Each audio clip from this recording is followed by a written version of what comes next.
안녕하세요. 9월 3일 매매 복귀를 시작하도록 하겠습니다.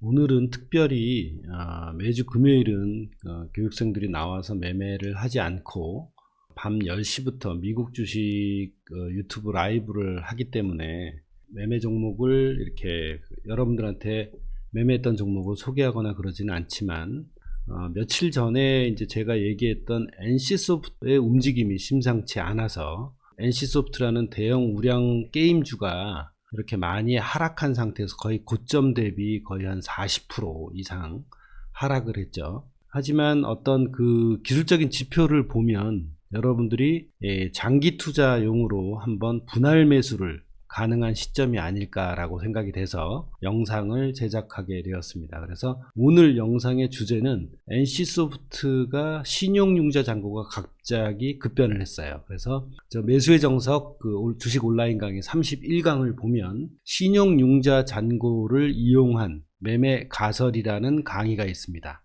이 매매법은 미국 주식이나 해외 주식에서는 이런 지표가 발표가 되지 않기 때문에 전혀 사용할 수 없고 한국에서만 사용할 수 있는 내용이다 라고 보시면 됩니다. NC소프트를 유념히 보셨던 분들, 지금 포지션을 갖고 계신 분들은 굉장히 괴로우시겠지만 NC소프트를 그동안 계속 봐왔던 분들은 이번 영상에서 제공되는 그런 전략을 참고로 해서 여러분들께서 자유롭게 전략을 변형해서 사용하실 수도 있는데, 기본 전략은 어떤지, 그리고 기본 내용은 왜 NC소프트를 분할 매수를 해야 되는지에 대한 이유를 말씀드리도록 하겠습니다. 저는 기본적으로 이렇게 15, 33, 75, 150, 300 이평선과 MACD 밖에 보지 않습니다. 해외 선물을 하던, 미국 주식을 하던, 한국 주식을 하던, 또는 비트코인을 하던 똑같은 형태로 차트의 범용성을 믿고 매매를 하는데, 한국 주식을 유난히 살펴보면 이 신용융자 잔고 종목은 보조 지표가 아닙니다. 오후 5시에 발표되는 개인들이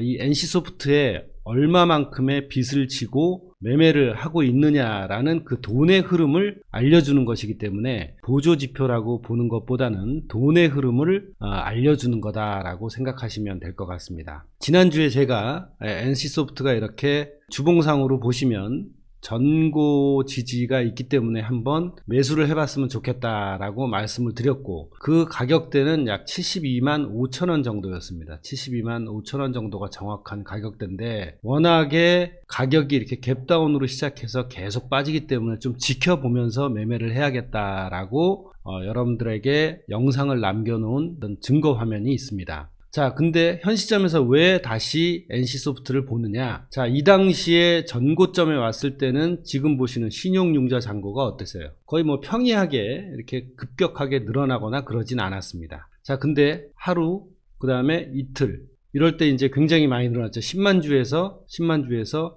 거의 6만 주가 상승을 했습니다. 그 다음날 더 상승을 해서 누적으로는 10만 주에서 12만 주가 상승을 했죠. 하루를 더 가보면 더 올랐습니다. 그리고 오늘 현재 시점에서 보면 10만 주에서, 그러니까 정확하게 얘기하면 한 15만 주가 가격이 빠질 때 오히려 개인들의 신용융자 잔고가 늘었다고 볼 수 있습니다. 이러한 것은 저는 가설이기 때문에 어떻게 생각하느냐, 개인들 중에서도 큰 손을 가지고 있는 그런 주체가 있을 거라고 생각을 합니다. 그냥 가정일 뿐입니다. 그런 주체가 가격이 보통 이렇게 빠졌으면 대부분 신용융자는 강제청산으로 인해서 강제 매매를 당해서 오히려 줄어들어야 되는 게 이렇게 상식이라고 보는데, 오히려 지금 계속 늘어나고 있다는 것은 이렇게 굉장히 많은 돈, 지금까지 비교를 해보면 거의 15만 주라면 한 1100억 정도가 개인들이 물려 있는 거예요. 그 물려 있는데 그 돈이 과연 다 증발을 해버릴 것인가, 아니면 여기서부터 이제 가격이 어느 정도에서부터 멈추고 올라갈 확률이 높다라고 판단을 하는 거죠. 자, 그래서 이러한 시점에서 NC소프트를 어떻게 공략을 해야 되느냐, 그게 가장 중요한 관건일 텐데, 저는 MACD하고 이평선을 이용해서 어떤 식으로 이용을 하냐면, 일단 기본적인 1차 지지선은 이제 60만원, 70만원, 90만원, 100만원 이런 의미 있는 가격대를 지지선으로 보고 싶습니다. 그래서 60만원대가 오면 여러분들이 NC소프트에 예를 들어서 내 총 자산에 1억이 있는데 NC소프트에 만약에 이제 관심이 있어서 투자를 한다 그러면 예를 들어서 가정을 해서 3천만원, 뭐 1000만원이면 1000만원대로 또는 3000만원이다 싶으면 저 같으면 60만원에 60만원 근처에 올 때 3000만원의 3분의 1인 1000만원을 사도록 하겠습니다. 그리고 신용융자 잔고를 또 계속 봐야죠. 왜냐하면 이게 더 늘어나는 게 중요하니까요. 그리고 두 번째로는 언제냐, 55만원 정도를 어떤 지지선으로 보고 있습니다. 월봉에서 보면 이렇게 전고에 해당되는 종목이 지점이 55만원이기 때문에 3천만원을 갖고 60만원 초반대에 1000만원을 사고 55만원대에 다시 1000만원을 살 계획을 하고 있는 겁니다. 그리고 마지막 마지노선인 50만원이 되면 여기서 보고 계시겠지만 50만원이 되면 주봉상 75 이평선이 지지선이 되는 겁니다. 그러면 마지막 1000만원은 50만원대 초반에 오면 그때 사야지 라고 생각을 하실 수도 있고, 1000만원을 NC소프트에 내가 한번 투자를 해보고 싶다라면 330만원은 60만원 초반, 또 나머지 330만원은 55만원까지, 나머지 또 300만원은 50만원까지 이렇게 빠지는 걸 보면서 어떻게 해요?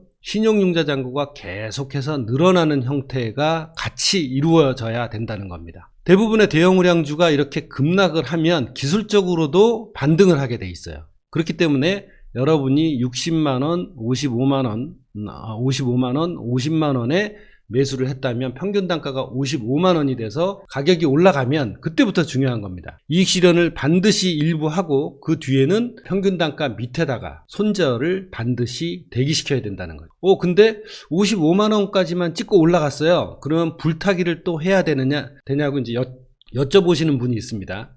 근데 불타기는 하지 않습니다. 그냥 내가 원래 투자하려고 했던 금액의 3분의 2만 가지고 원금이다 생각하고, 그러면 두 번의 매매로 인해서 이 두 번만 이제 포지션을 갖고 가격이 이제 운 좋게 올라간다라고 하면 여기가 평균 단가가 될 텐데, 이 평균 단가 위로 또 올라가면 똑같이 이제 일부 이익 실현을 하고 그 다음에 손절은 본전에 놓고 계속 다음 기회를 보거나, 아니면 리스크를 꼭 본전에 놓지 않더라도 일부 이익 실현하고 리스크를 매수가 또는 그 이하 밑으로 반드시 최소화 시켜놓고 여러분들께서 장기 투자용으로 NC소프트를 배팅을 한다면, 매수정석에 있는 신용자 잔고 강의를 보고 하시면 훨씬 더 전략이 잘 생각이 나실 거고, 그렇지 않으신 분들은 이번 기회로 한번 투자 전략을 이렇게 철저하게 마련을 해서 손절을 같이 해놓고, 그렇게 매매를 하다 보면 여러분들이 MTS를 보고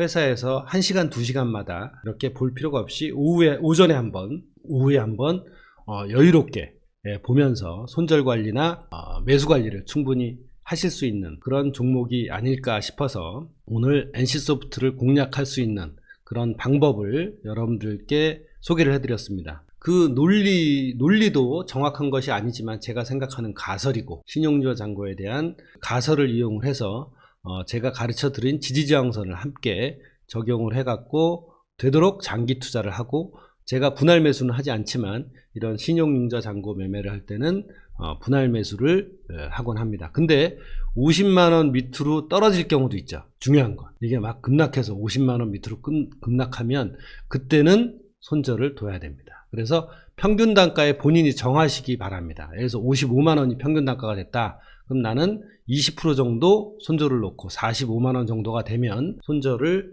치고 나오겠다라는 손절 전략은 반드시 병행해야 될 것입니다. 자, 그럼 NC소프트라는 종목을 신용융자 잔고라는 가설을 이용을 해서 여러분들에게 소개를 시켜드렸는데, 다음 주에는 NC소프트의 가격 흐름을 보면서 가끔 여러분과 함께 피드백을 할 테니까 궁금하신 게 있으신 분들은 유튜브 댓글에 잘 남겨주시면 될 것 같습니다. 고맙습니다.